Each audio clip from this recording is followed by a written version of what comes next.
Pakita natin yung picture ni Mister. Okay? Yan po. Ayan, picture.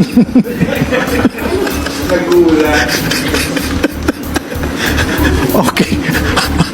So, maganda.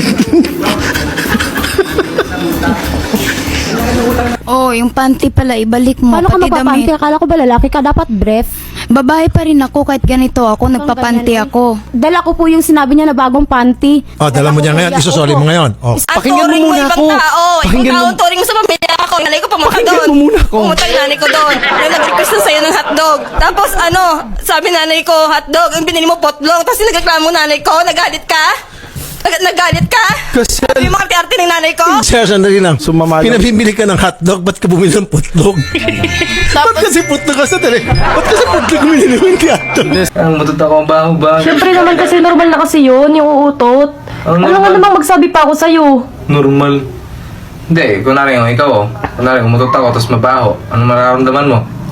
Normal na yun kasi mag-asawa naman tayo. Ba't kailangan pa, uy, love, uutot ako gano'n. Kailangan ko pa magsabi sa'yo. Hindi naman ganun yun eh. Wala. Nasundan lang na isang beses daw padala ka kasi yung pang sa motor. Birthday na yun, Tay. Birthday mo. Pinadalan ko yun yung pira. Oh. Itong unggoy ni mga... Unggoy ni mo. Kumaan ang unggoy mong bana. Tansabing. Ang unggoy, minom ng tubig. Nagpinaguhitan, nagpapagod, nagtitinda ng saging.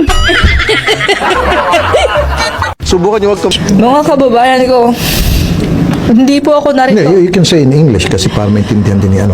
All my fellow Filipinos. Now, this is my side. Listen, look, and listen, and learn. Kanya,